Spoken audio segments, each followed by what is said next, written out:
Welcome to Scottsdale Vibes Podcast. I'm your host, Alicia Haygood. This week, I'll be featuring 3 of the 5 candidates running for SUSD board. Next week, I'll have the remaining 2 candidates. Each candidate was asked the same questions. They are on the podcast based on the order that their interviews happened, that they came into the studio. Everything was done at random. There's no favoritism. You will not hear me interrupt, have any rebuttal, or follow-up questions. This is an opportunity for you to hear what the candidate has to say. I highly encourage you to do your research on them more in depth than you're going to get from this interview. I hope this gives you a taste of what their principles, what their initiatives, and what they stand for, because that is who you need to vote for. I'm going to have a quick commercial break, and when we come back, we're going to start with the SUSD board candidates.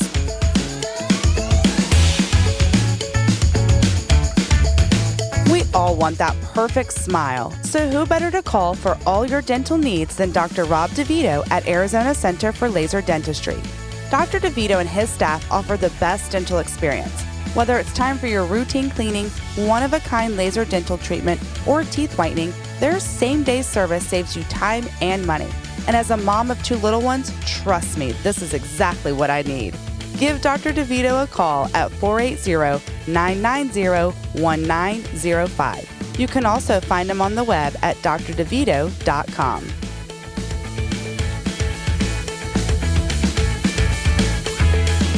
Mary Gaudio is an Arizona native, educated through the public school system, and graduated from Alhambra High School. A graduate of ASU, she and her husband moved to Plano, Texas, where she raised their children. But while in Plano, she was very active in her children's public school, serving on the school's PTA board member of the Plano Independent School District Council of PTAs, a substitute teacher, and much more. Mary and her husband returned to their roots, moving back to the Valley in 2014, where she continued her volunteering by mentoring at-risk youth and serving on leadership councils of nonprofits focused on education and children. She is now one of the 5 candidates running for 2 SUSD Board of Directors seats. Mary, thank you for joining me at the table. I want to start very basic. Tell me why this role is so important to you. Well, I believe in public education and its ability to change the course of a student's life, as it did my own. And when I moved back and started mentoring, I realized how different the educational landscape is here in my hometown. And students were in high school and having a hard time reading and fluency and comprehending what they were reading. So that's what really kind of got my interest, because I'm such a strong public school advocate. I thought, what is going on here?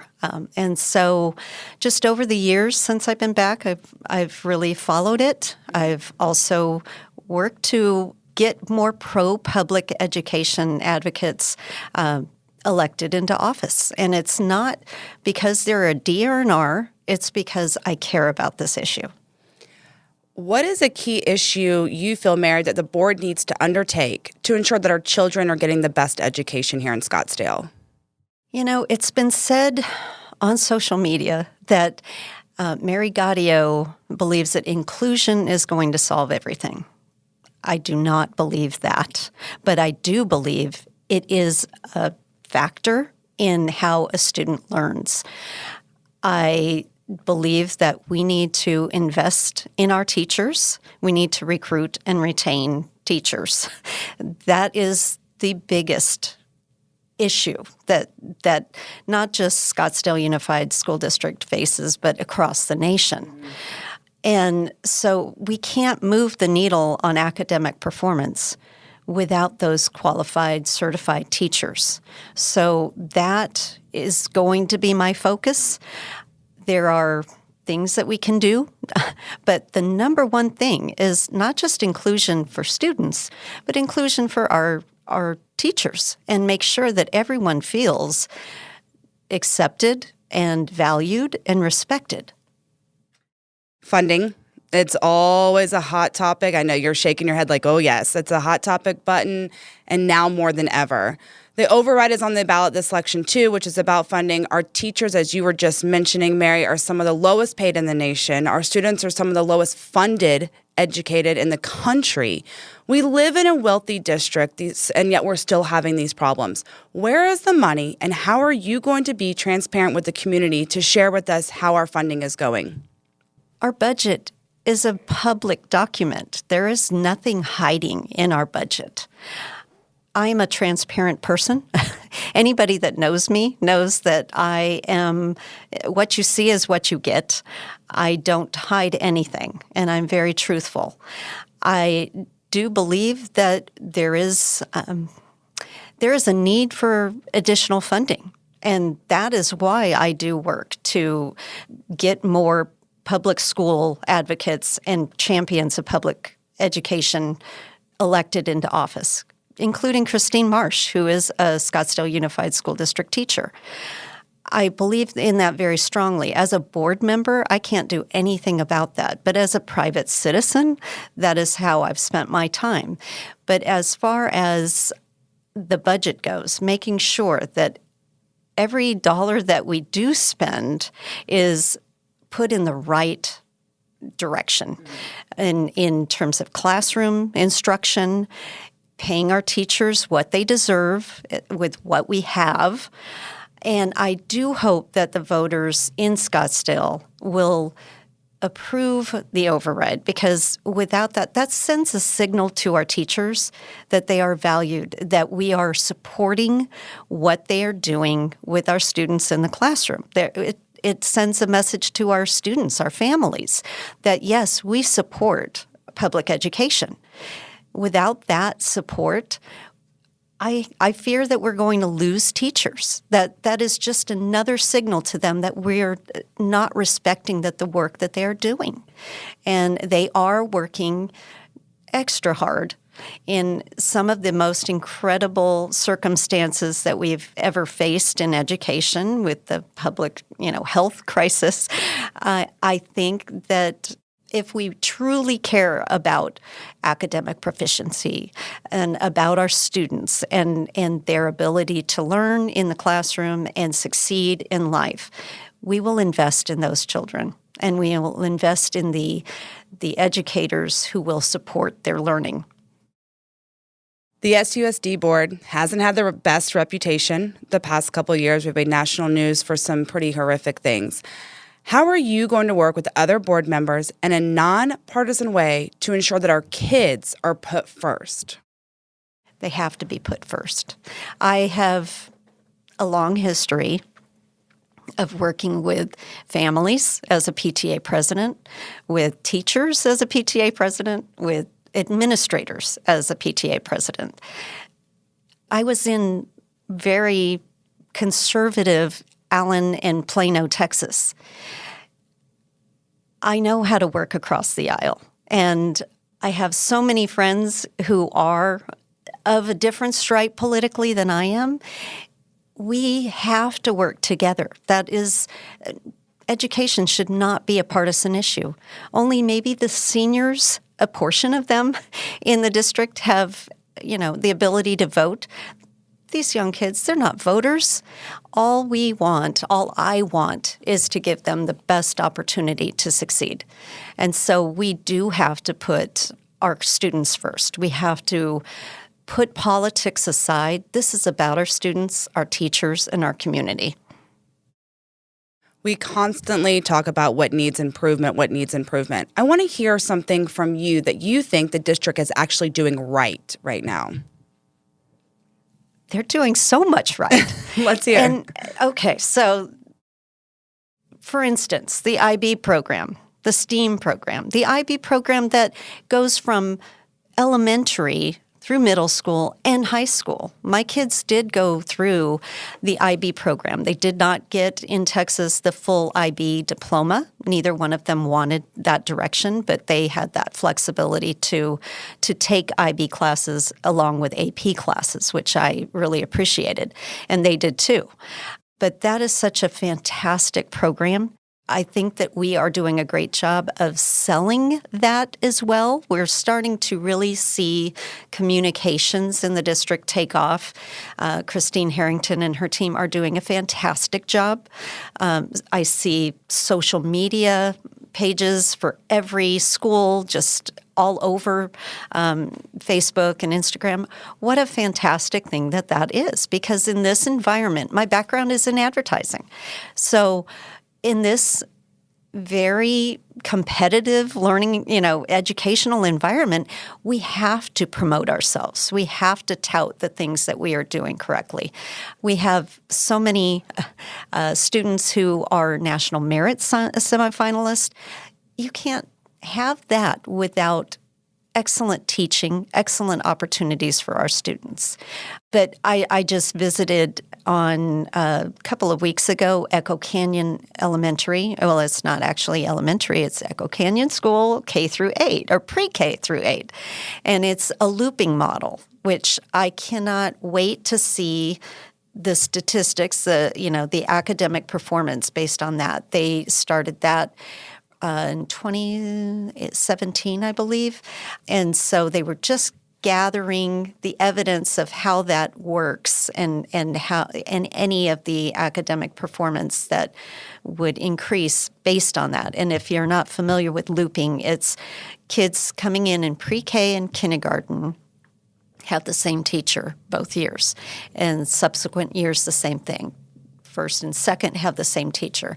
These kids, it's a Title I school, and these kids might benefit, and I would assume that they will be benefiting and are benefiting from consistency and continuity in teaching, because these kids, especially if they are Title I students, maybe lower income, maybe English second language learners, it does make a difference to bring that level of trust in with adults in their lives, teachers, and a certain comfort level to be who they are and learn. And that teacher is at an advantage because he or she gets to really know the students and can really build a solid relationship with them and help them succeed.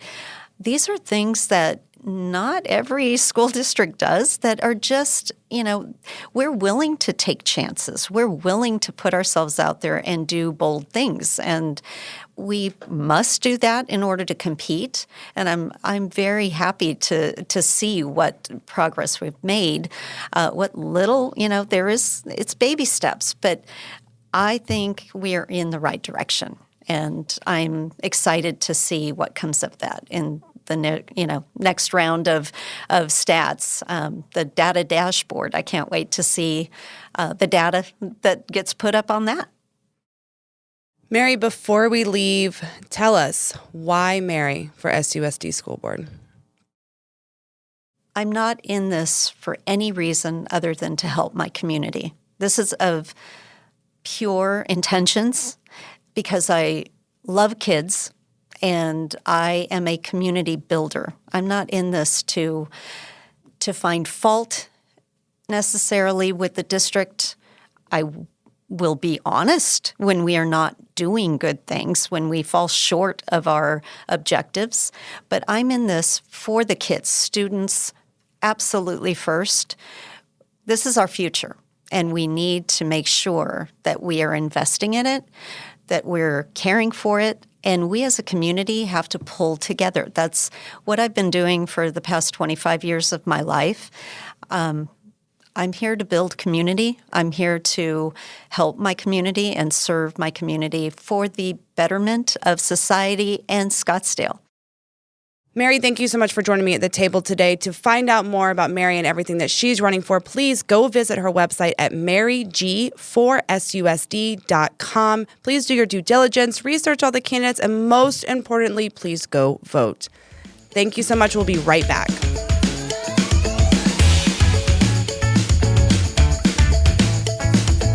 With over 20 years of experience in real estate, Sean Shackleton, the Shackleton Group, is ready for you.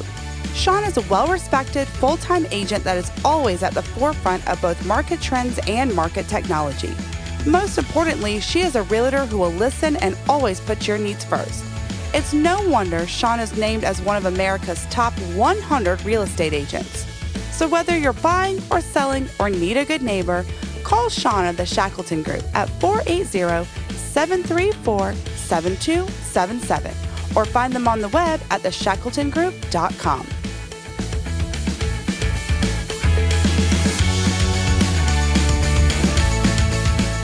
Andrea Keck is a mom to 2 stepkids and a son of her own with her husband of 38 years. Raised by 2 teaching parents herself, Andrea has always had a passion for public schools and making sure students are put first. Andrea worked as a brand manager for Kraft Food and the NutraSweet company. She has experience mentoring at-risk, homeless, Hispanic, and African American kids. They may not have a home, but they still deserve the best education. A Scottsdale resident for over 25 years, Andrea wants to make sure SUSD is the top school district in the Valley when it comes to proficiency and graduation rates. Andrea, thank you for joining me at the table today. Let's just start with, why do you think this role is so important to you? Well, as you explained, I have been passionate for 25 years about seeing every young child maximize their potential and graduate with the academic and life skills that they need to succeed in their next chapter. It's just my passion. It's what motivates me. It's what makes me get out of bed every day. And I believe we have a lot of work to do in that area in our Scottsdale public schools. What is a key issue, Andrea, you feel the board needs to undertake to ensure that our kids are getting the best education possible? Well, for me, academics is everything. Academics is number one top. That's our number one priority, is to educate. Where I think we have been lacking is in holding, as you know, let me back up. As you know, the board only supervises one person. That is the superintendent.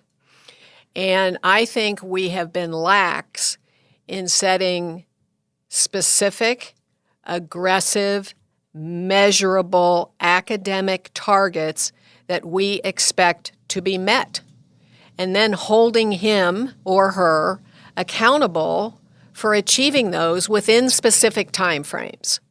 So I was the first candidate who's talked about academics from the very beginning of this campaign. I was also the first candidate to stand up at a board meeting and say we need specific, measurable academic targets for the superintendent. And we need to hold him or her accountable for that. The first year, they put some numbers in, and they used the term statistically significant improvement, which, if you know anything about math, is a pretty fungible term. This year, they put some numbers in. His goal is to take, right now we have only 40% of our 3rd through 8th graders at grade level in math.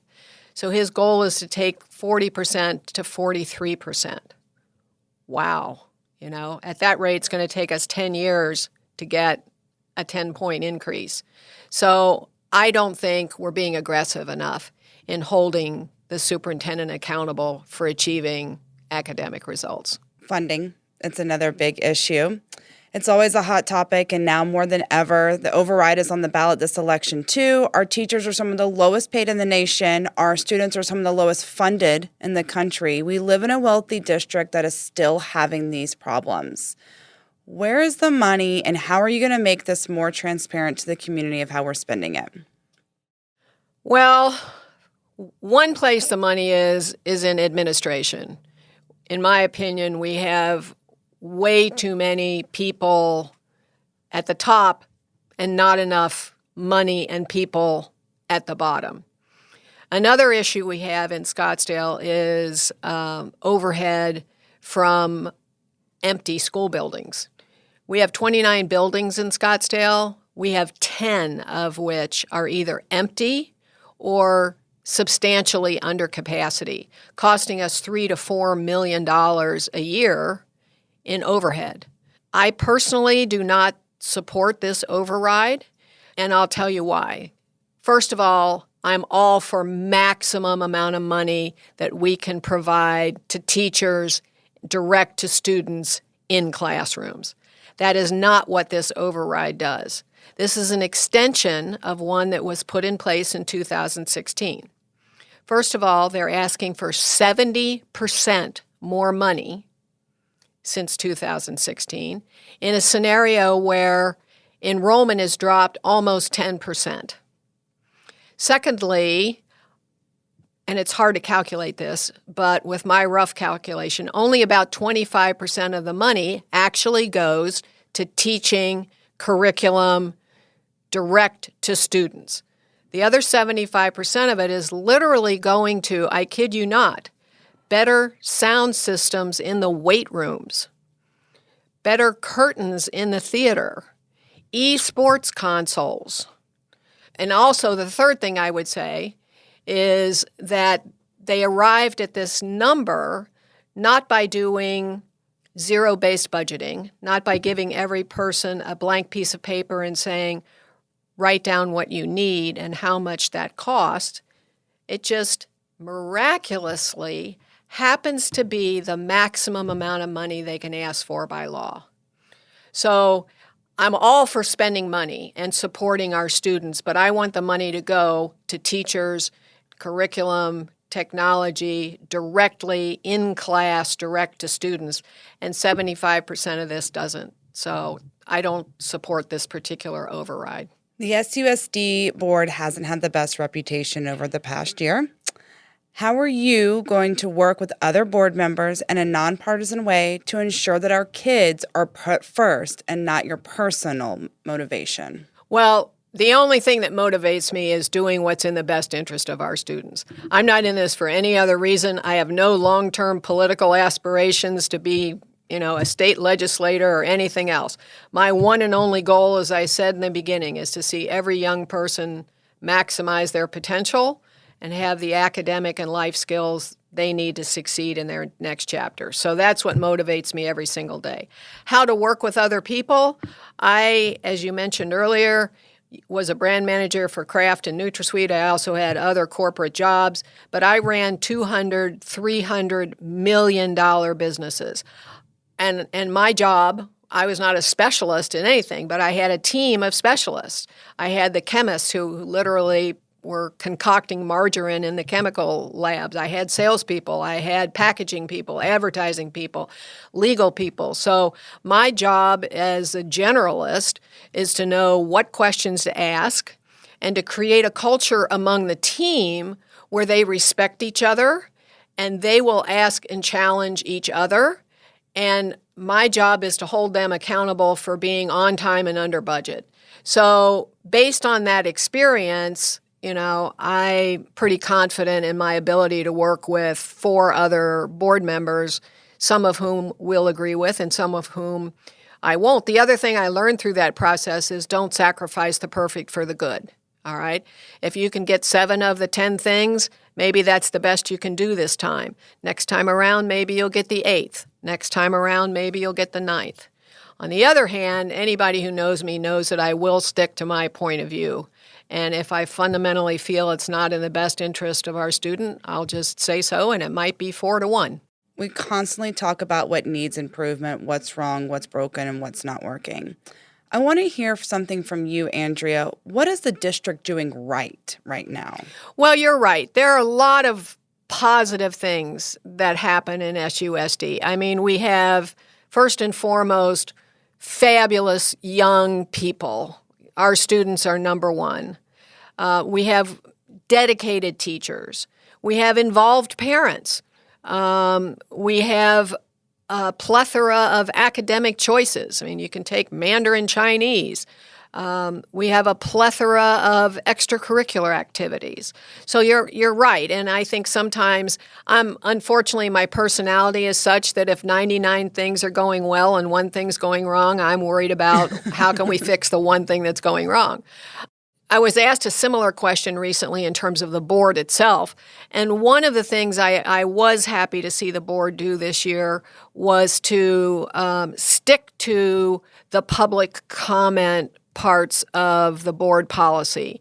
One of the members of the board was working to reduce who could talk at the board meeting, how long they could talk, what they could talk about. They could be cut off if they were talking about something that, quote, the board didn't approve of. And fortunately, the rest of the board members voted that down because we ultimately report to, the public. And in fact, I would extend the amount of time that people have. They squished it back. It used to be 3 minutes, then they squished it into 2 minutes. And if it were totally up to me, I would put it back at 3 minutes. And I do think that's one of the things that the board did do well this year. Before we leave, Andrea, tell us why Andrea Keck for SUSD board.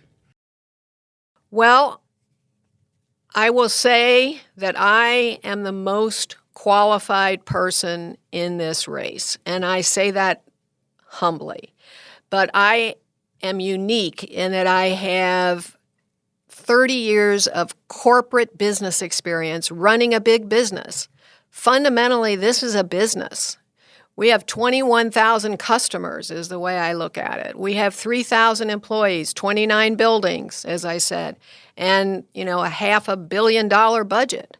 I have run big businesses, but I also have 30 years in substantive roles in education.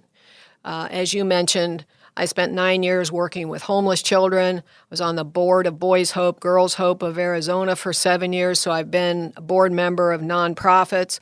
I've started my own educational business for 11 years where I've written the curriculum, I've taught students, I've brought in personal coaches to help 7th through 12th grade students find their passion, build their strengths, realize their dreams. So unlike anyone else in this race, first of all, I think we need at the board level someone who has run large-scale enterprises. We don't have that skill set on the board, and I have done that. But I also have been, and I did all the typical PTA booster club stuff. I was, a picture lady and the room mother and a field trip chaperone and all that. But I've also brought community partnerships in to provide academic enrichment programs in schools. I've, reorganized student outreach and student admission criteria. So I've been substantively involved in education. So I have both sides of that coin, and I think that's what makes me unique. Well, Andrea, best of luck in the elections coming up. Please, please, please go do your due diligence. Find out about all the candidates. You can learn more about Andrea Keck by visiting her website, voteandreasusd.com. Again, all of this will be in the description of this episode. Stay tuned. We'll be right back.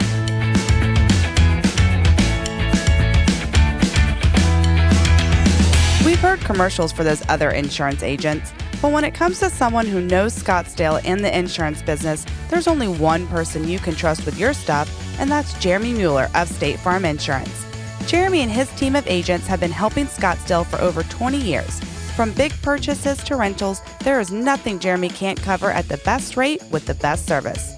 Don't believe me? Then give him a call yourself at 480-515-5523 or find him on the web at jeremymueller.com.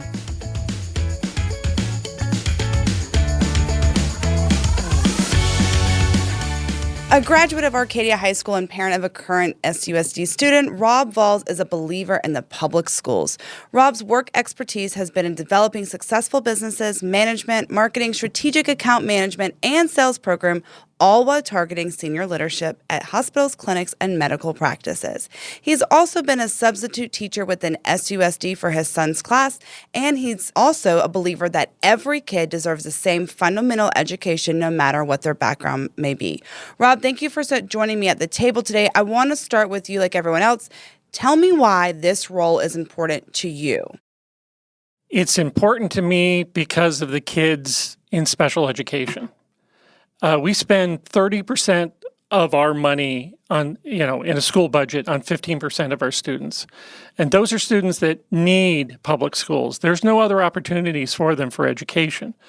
So it's important for me to take this role to be the voice of the parents of special education kids. Now, remember, special ed isn't just kids in a special room in a certain part of the school. Mm-hmm. Everyone in a particular school is open to having special education services. It could be physical therapy, speech therapy. My son is partially blind, so he gets vision therapy and education that way.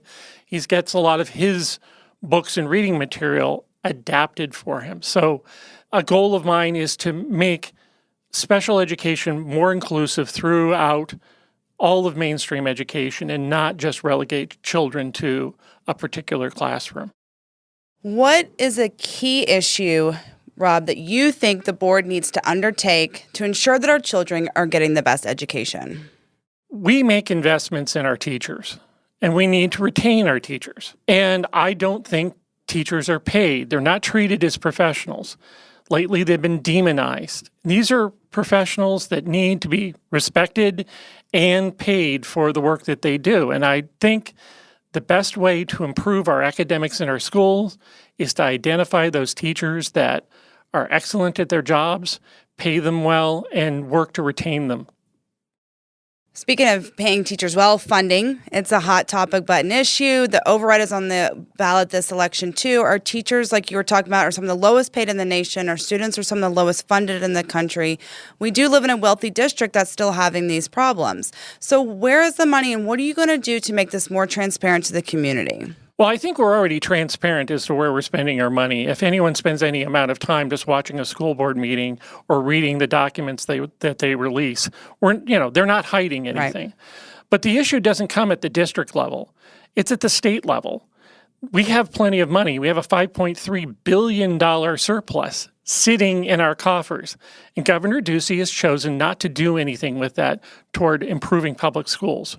If we really wanted to be number one in student funding and number one in teacher pay, we could do that tomorrow if the governor had the will to do it. But he doesn't, because he's in the pockets of for-profit schools and charter schools. And so we can't complain about the output or the quality of education of, not just the Scottsdale school or any school in this, any school district in the state, if at the gubernatorial level and the legislative level, they are not allowing our school districts to spend the money that they need to. They're blocking through the aggregate expenditure limit and also not handing us money in other ways from that rainy day fund. It's raining outside. We need that money to improve our schools. The SUSD board hasn't had the best reputation over the past year. How are you going to work with the other board members in a nonpartisan way to ensure that our kids are put first? Well, again, when you're elected, you're one of five, and you give guidance to the superintendent. So you're allowed as an individual to have an opinion and express that opinion on the board, but you do have to work together to vote on, certain issues to improve any sort of things in the district. So it would be, easy for me because I work, in unison with other people. I'm the president of the board of the Arizona Center for Disability Law. I work with a number of people throughout the disabled community in the state of Arizona to get things done. And I think that's the easy part, is to working and talking and coming to a decision. But, obviously the issue with the reputation of the Scottsdale School District kind of falls on a certain group of parents who are not happy with whatever's been happening. They just have to create a problem and then they call the press and say, look at this problem. Our school district is doing fine. They're educating our kids. We are a desirable area to live in and a school district to put our kids into. And I think that if we look past the noise, look past the minority of these angry parents to all the good that the district is doing, we really can see that the Scottsdale district is a great place to put your kids. Well, that leads into my next question for you, Rob.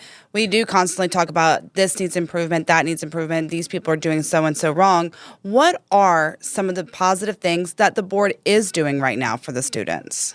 I think in terms of the override and understanding the money that's needed to fund sports, extracurricular activities, the improvements, safety features in our district, they understand that we need that extra money to be a world-class, educational system. So I think they're doing a really good job in that. And I really have to commend Dr. Menzel for the work that he's done, because he came into a situation and immediately a pandemic happened.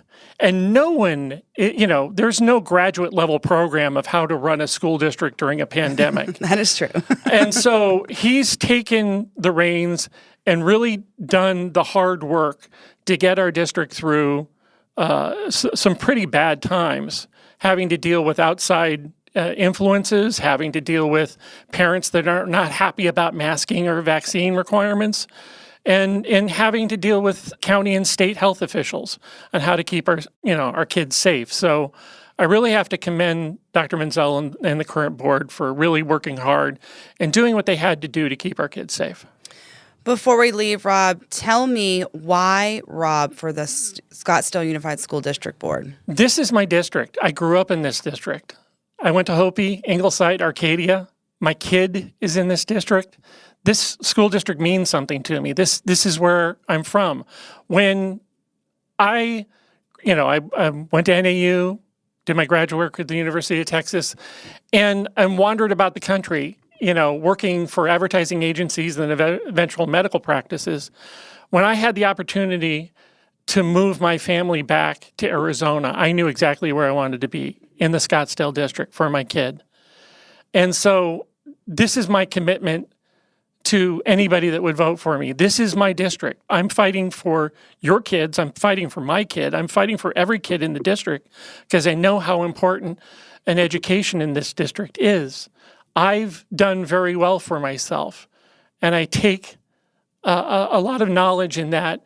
The teachers that I had at Hopi, Ingleside, and Arcadia are a part of that, and I just want to make sure that that's available to all the kids in our city. Rob, thank you so much for joining me at the table today. I appreciate you coming and taking the time to talk to us.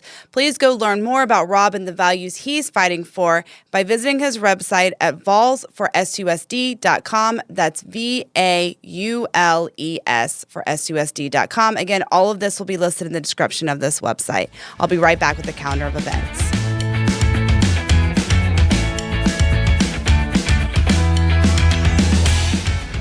The calendar of events is brought to you by Notre Dame Prep. Go find the saint in you by visiting ndpsaints.org. Before you get busy having fun this weekend, again, go visit all of these candidates' websites. I have everything listed in the description of the website, as well as all the information for these calendar of events. Come out and see me this Saturday, October 22nd from 2 to 5 p.m. The Arizona Boardwalk is having a free family fall festival. I'll be dressed up. I'll be handing out tons of candy for your kids. And just come say hi. I'm going to be there with a lot of other vendors in the community. And who doesn't love a free event to occupy your kids? Something else that's going to be fun for a date night, friend night, family night is the fall concert series at Scottsdale Quarters going on. Free music every Saturday night from 5 to 7 p.m. Go grab a to-go dinner from one of the delicious restaurants in the quarter. Bring a chair, pop up, listen to some music, have some good food and company. You really can't go wrong. This Saturday is Chad Freeman and Redline will be playing. And get ready for next weekend at Kierland Wine and Art Festival will be happening the weekend of October 29th and 30th. Explore Arizona's wine regions with wine tastings from 15 of the state's best wineries, strolling down Main Street, listening to live music, entertainment, and enjoying art from all around the globe. Tickets go on sale online. I highly suggest you do that to avoid the line day of. Wine glasses plus 10 tastings start at $35. Have a wonderful week, Scottsdale. Keep vibing, and I'll see you around town.